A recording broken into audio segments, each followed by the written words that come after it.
Bueno, muy buenos días con todos y todas, bienvenidos y bienvenidas a la tercera sesión de nuestro workshop de la prueba en el derecho tributario.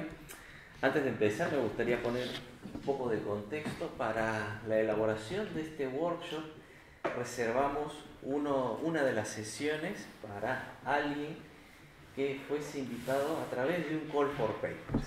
Hicimos un llamado abierto para que todos y todas puedan enviarnos sus contribuciones y tener con nosotros y nosotras al ponente que presentará el mejor trabajo. Y para mí es un gusto presentar en ese sentido a Rafael Abáez, el ganador de nuestro Call for Papers. Rafael es doctor en Derecho por la Universidad de Sao Paulo, es profesor de Derecho Tributario en la Escuela Superior de Ingeniería y Gestión y nos va a presentar prueba y regla general antiabuso en los convenios de doble imposición, cuestiones a partir del Principal Purpose Test de la OECD. Querido, tu tiempo.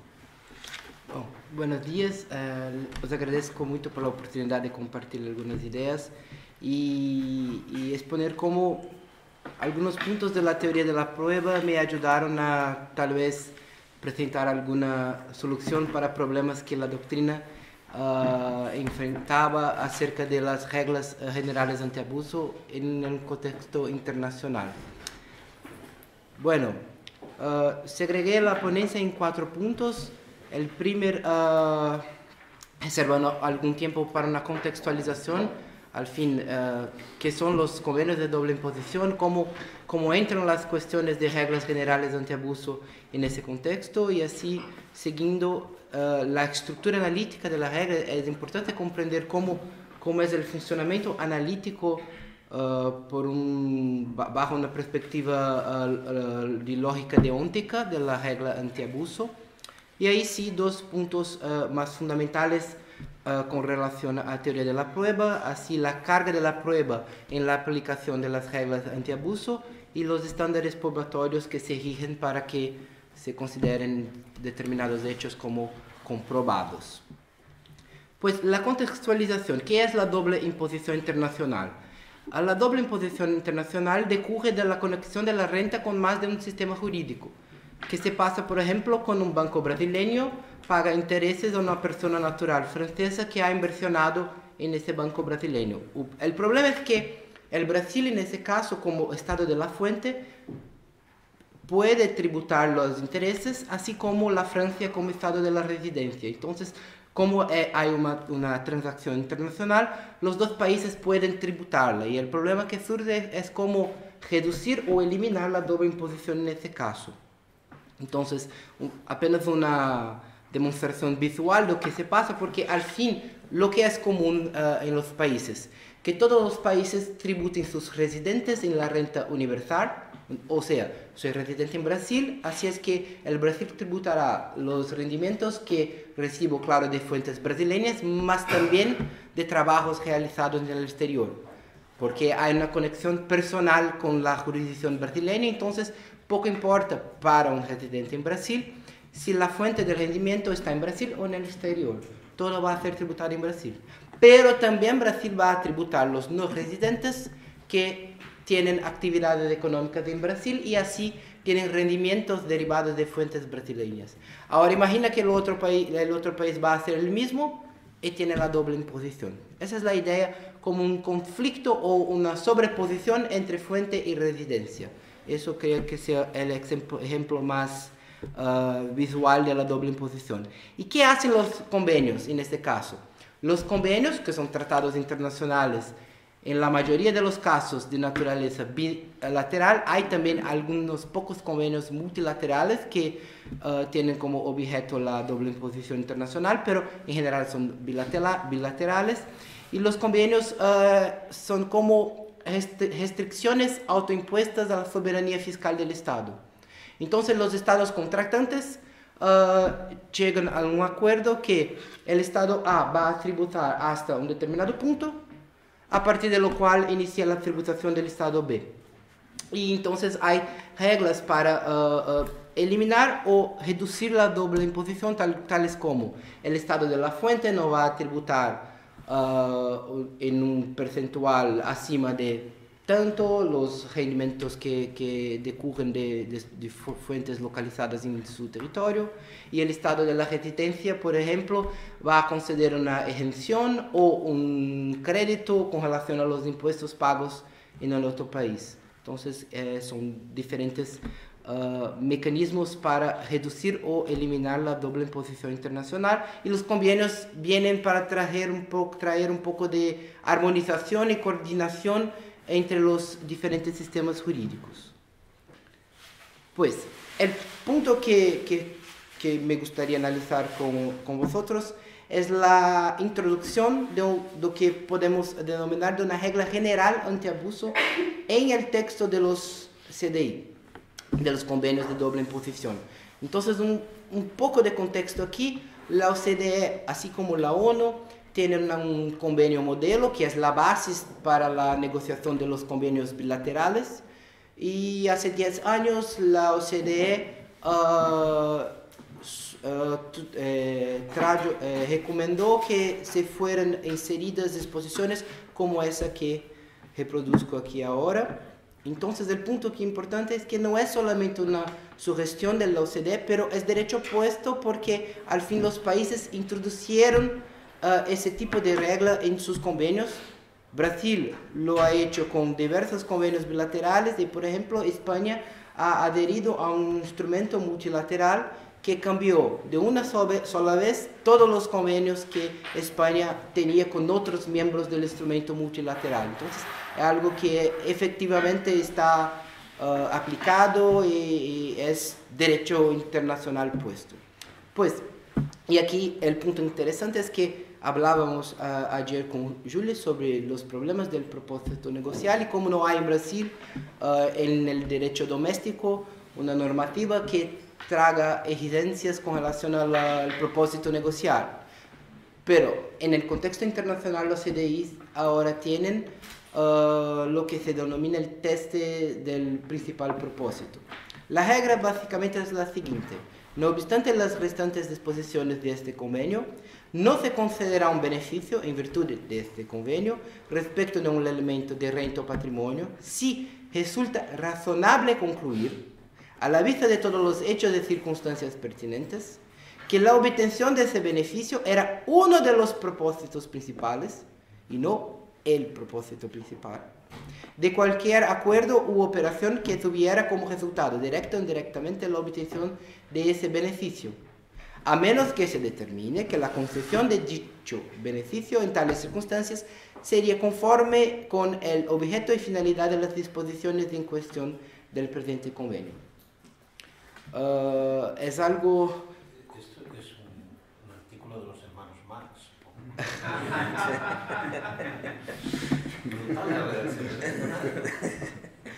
El punto aquí, tal vez algo que pueda traer mayor comprensión del dispositivo, si analizamos el dispositivo a partir de su estructura analítica, que al fin, el contexto aquí es toda regla general antiabuso. ¿Por qué general? Porque la legislación puede prever situaciones específicas. Por ejemplo, si una sociedad hace pagos a sus socios, tales pagos no van a ser deductibles en el impuesto sobre la renta, por ejemplo. Eso podría ser una regla específica antiabuso, porque elige una situación específica y determina, en este caso, no hay efectos fiscales porque hay una alta probabilidad que sea una situación abusiva. El problema es que si hay una regla con un antecedente, con una hipótesis específico, el contribuyente puede estructurar diversamente sus negocios para tentar crear una otra situación. Por eso que se desarrolló esa idea de una regla general antiabuso, lo que Brasil no tiene, pero algunos países como España tienen algo semejante, y Jules ha expuesto ayer.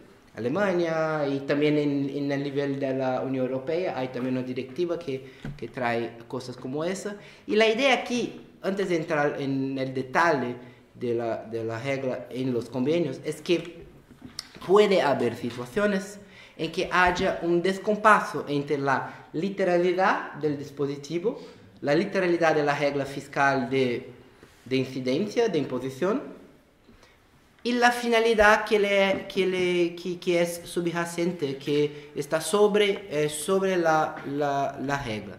Entonces, por ejemplo, si hay un beneficio, lo contribuyente cumple todos los requisitos formales, pero el caso específico se demuestra que la finalidad sería frustrada, como si fuera una situación de sobreinclusión de la regla. El contribuyente satisface los requisitos formales y literales, pero la finalidad se queda frustrada.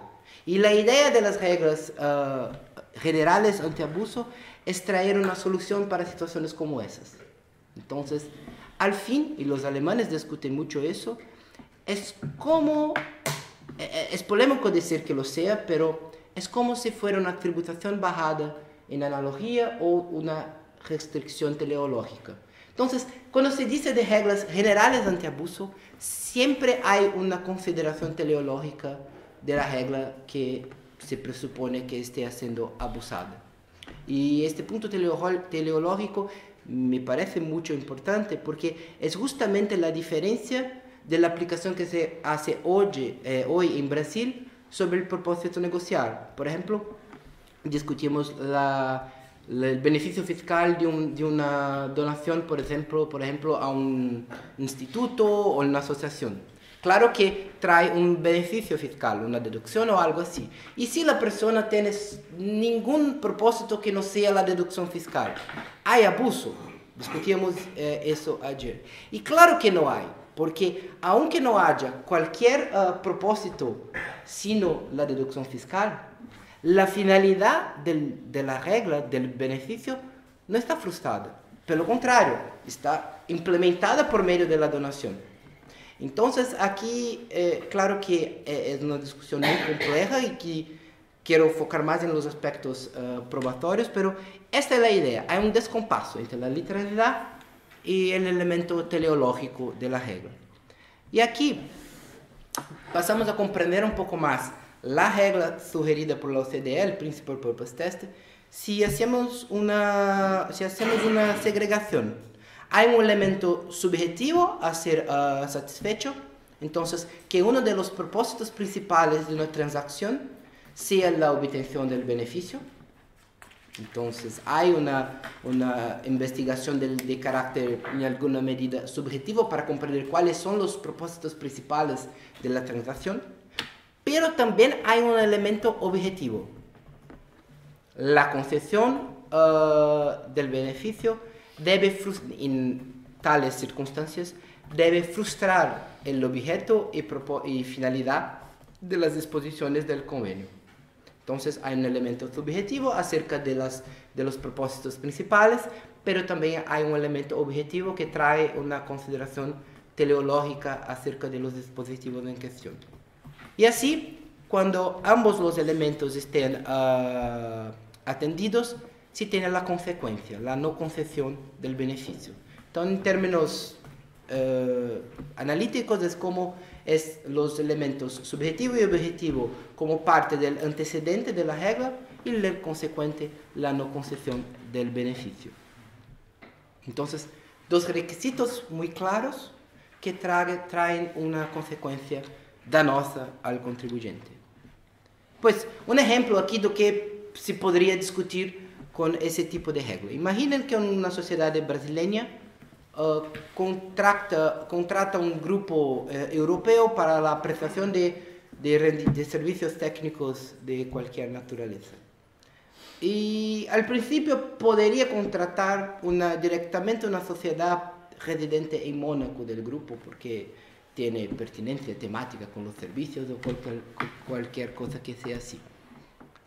Si la sociedad brasileña contrata y hace pagos directamente a Mónaco, que es considerado un paraíso fiscal en Brasil, la tributación a la fuente en Brasil sería de 25%.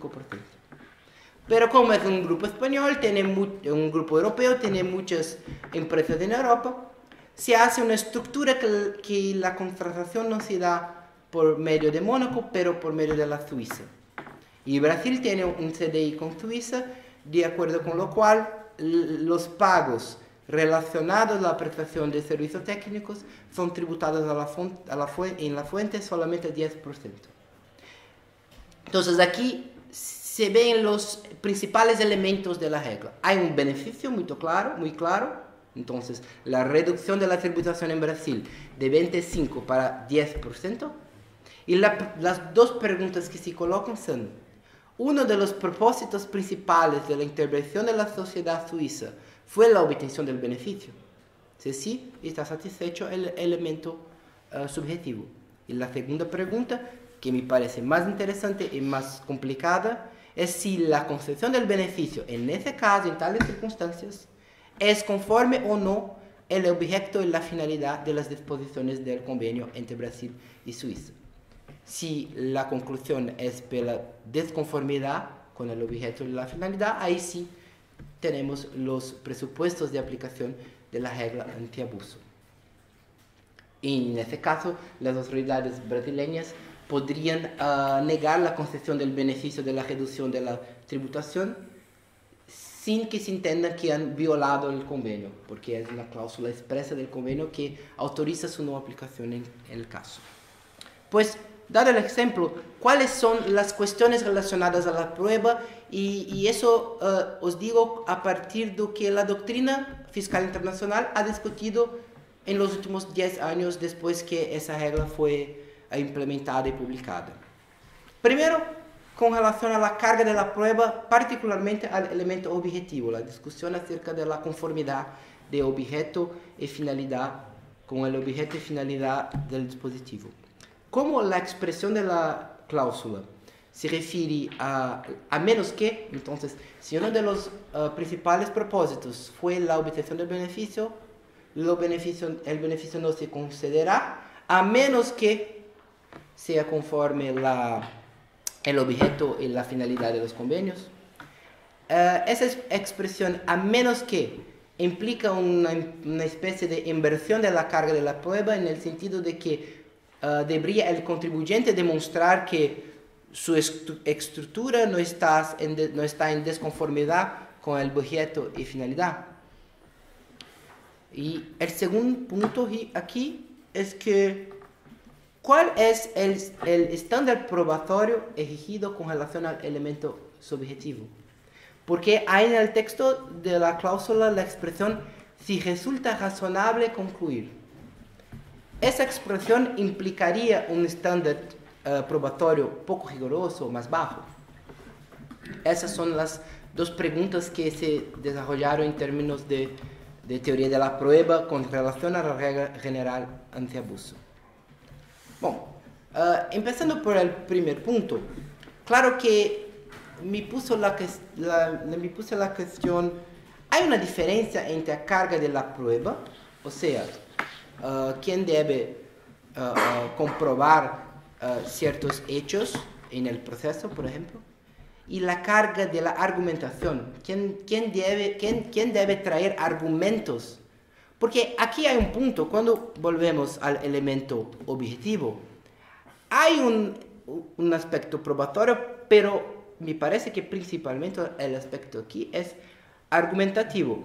¿Quién debe comprobar en términos de argumentos, no de hechos, de argumentos que hay una conformidad o no con el objeto y finalidad del convenio?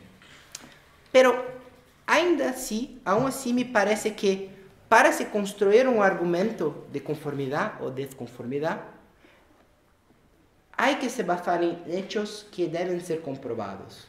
Entonces, aunque yo comprenda que la carga de la prueba y la carga de la argumentación sean cosas diferentes, me parecen en alguna medida conectadas entre sí. Porque alguien tiene que probar determinado hecho a partir de lo cual se construyen argumentos. Entonces, me parece que las dos cuestiones aquí se relacionan bien. Y toda la doctrina, y también basado en los comentarios de la OCDE, se pusieron la pregunta, ¿debe la administración comprobar el abuso o es el contribuyente que debe probar no haber abusado del convenio? Y el problema aquí, y claro que hay una crítica importante, porque si la administración no tiene la carga de probar, de demostrar la satisfacción del elemento objetivo, está claro que sería muy fácil aplicar La regla, ¿por qué? Porque el elemento subjetivo es muy abierto y muy fácil de ser satisfecho. Porque es claro que uno de los propósitos principales de una transacción que envuelve un convenio internacional toma en cuenta también los beneficios del convenio. La buena pregunta aquí es, como dijo, la consideración teleológica. Si hay o no esa compatibilidad con el objeto y finalidad. Y mi impresión de ese debate que hay en la doctrina fiscal internacional es que se tomó principalmente una perspectiva subjetiva de la carga de la prueba. ¿Quién debe hacer eso o aquello durante un proceso? Y la pregunta fundamental no me parece ser quién debe traer o no cuál prueba al proceso, pero quién deberá sufrir las consecuencias de la insuficiencia probatoria. Y si pongo la cuestión por esa perspectiva, me parece que la solución es muy clara. ¿Por qué? Primero, hay la cuestión terminológica de la expresión a menos que.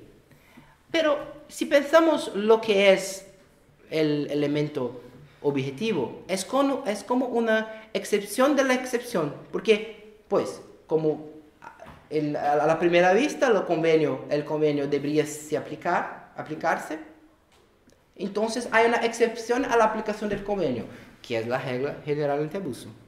Y dentro de la regla antiabuso hay una excepción, si la concesión del beneficio estuviera en conformidad con el objeto y finalidad. Entonces, ok, si partimos del texto para la reconstrucción de la norma jurídica aquí, me parece muy evidente que en la verdad se trata de un antecedente con dos requisitos.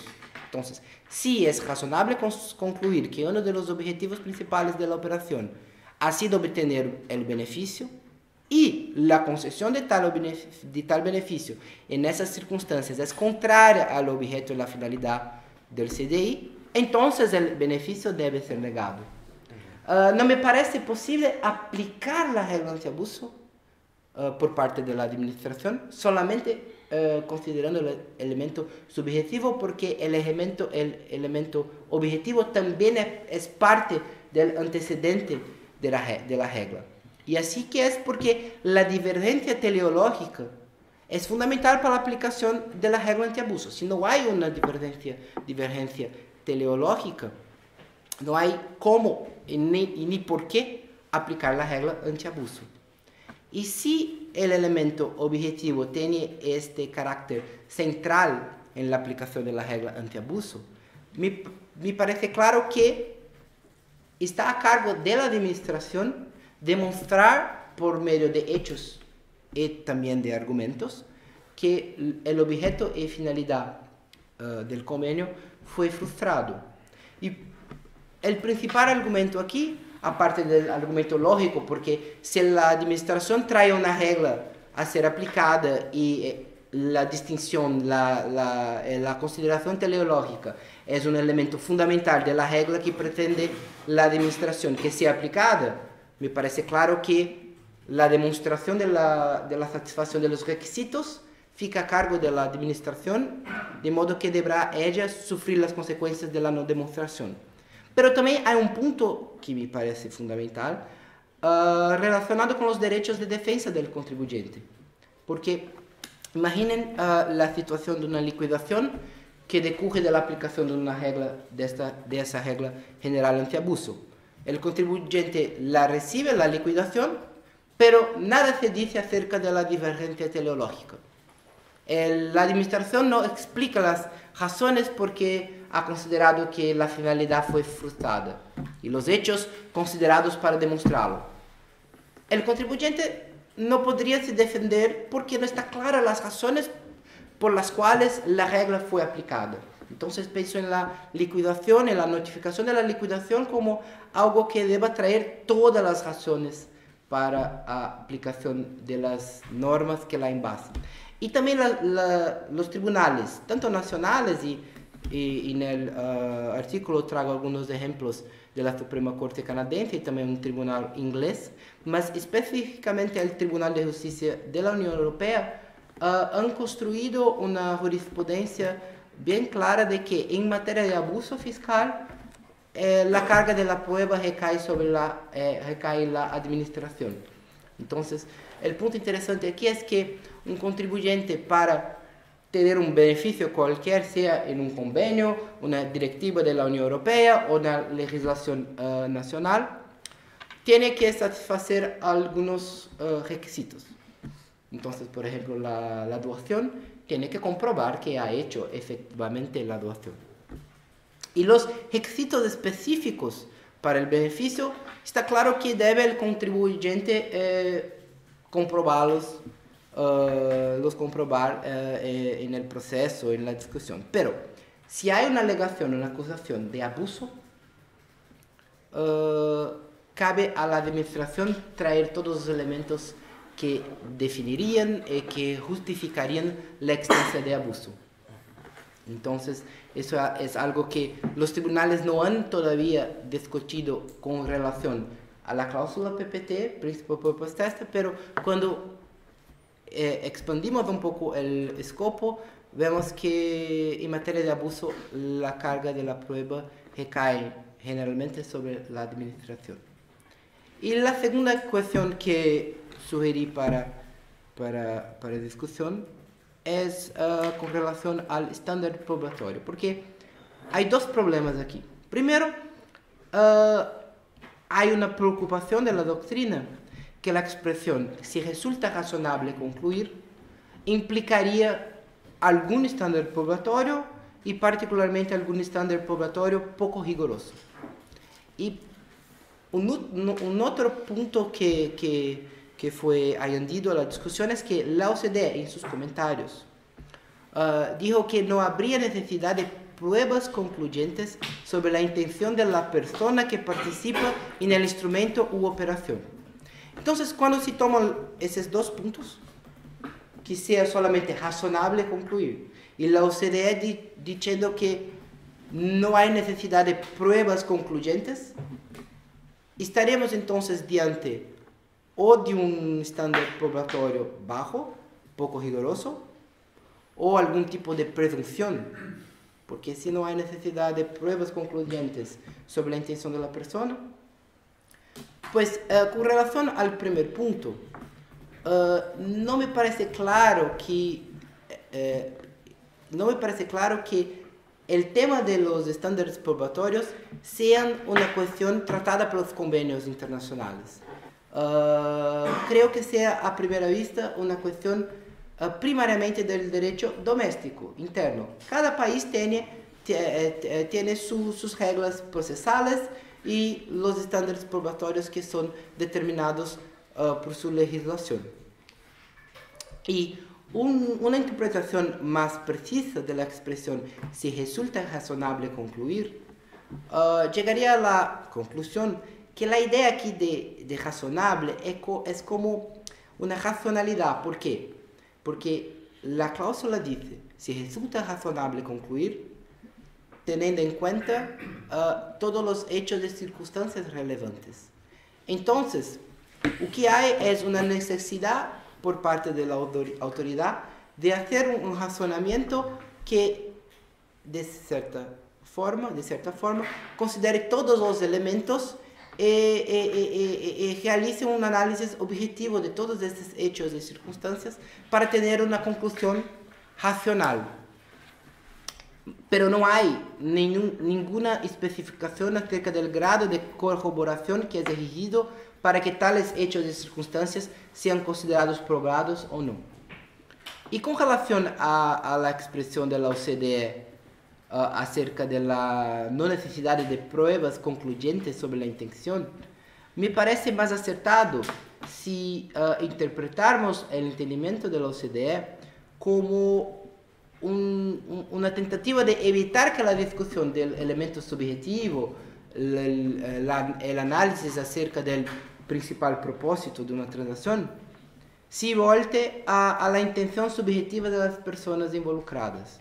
Entonces, no es una discusión acerca de los estados mentales de las personas que participaron de la operación, pero una discusión si hay elementos que demuestren que la transacción puede o no explicarse racionalmente, salvo por el objetivo de obtener el beneficio.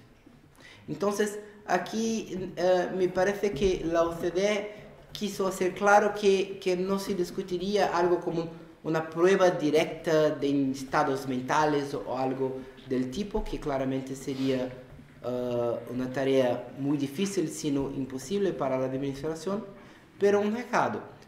Para discutir acerca de los propósitos principales de una transacción, hay que hacer un análisis en alguna medida objetivo de las razones que podrían explicar por qué ese o aquello arranjo o negocio fue realizado. Y así, afastada la idea de que la cláusula del PPT trae ya un estándar probatorio cualquiera, sobre todo un estándar bajo, poco riguroso, la pregunta interesante es que ¿cuál debe ser el estándar probatorio entonces exigido para la demostración del elemento subjetivo de la cláusula? Y pienso aquí que la respuesta para esa pregunta pasa necesariamente por un análisis de los riesgos del error aquí. Porque al fin, lo que acontece con la cláusula antiabuso, como he dicho, ella parte de una incompatibilidad entre la satisfacción de los requisitos literales y una consideración teleológica del convenio. Entonces, una supuesta frustración de las finalidades del convenio. Ahora, la cuestión interesante aquí es que si estamos discutiendo la aplicación de una regla antiabuso, el presupuesto es que el contribuyente ha satisfecho los requisitos generales y específicos para la obtención del beneficio. La duda es si hay una frustración de la finalidad. Entonces, si el contribuyente ya ha aprobado el cumplimiento de los requisitos y en verdad la idea del elemento objetivo es garantizar que haya una satisfacción substancial y genuina de tales requisitos, tengo la impresión que si fuéramos a mensurar los riesgos de falsas condenas o falsas absoluciones, tendríamos un menor riesgo de falsas absoluciones, o sea, de la concesión de beneficios a contribuyentes que tengan abusado del convenio, porque al fin, al menos los requisitos específicos del convenio, los requisitos literales, fueron satisfechos. Y también hay un segundo punto que me parece importante aquí, es comprender la consecuencia de la aplicación de la regla antiabuso. Porque si la regla antiabuso de un convenio, que es totalmente diferente de una eventual regla antiabuso en el derecho interno, si una regla antiabuso en el convenio es aplicada, la consecuencia al fin es la no aplicación del convenio. Y si el convenio no se aplica, lo que se tiene la plena aplicación de la legislación nacional, como si no hubiera un convenio. Y no habiendo un convenio y aplicándose plenamente el derecho interno, aplícanse normalmente todas las garantías y protecciones al contribuyente que están en el derecho interno. Así, haciendo una consideración de los riesgos, me pareció más apropiado, como es común en materia fiscal, un umbral intermedio como estándar probatorio. No hay una reducción del estándar probatorio, como se presupone algunos autores a partir del texto de la convención, del convenio, pero también no hay la exigencia de un estándar más riguroso, porque se podría decir, estamos acusando al contribuyente de haber abusado del convenio, entonces sería importante demostrarlo de forma con base en una corroboración más contundente o algo del tipo. Tal vez no sea necesario, ¿por qué? Porque el umbral intermedio es suficiente para garantizar un buen equilibrio de los riesgos del error, en este caso, pero también la consecuencia no es tan gravosa. ¿Por qué? Porque sin el convenio se va a aplicar plenamente las disposiciones del derecho doméstico. Así que les agradezco muchísimo y estoy a disposición para discusiones. Gracias.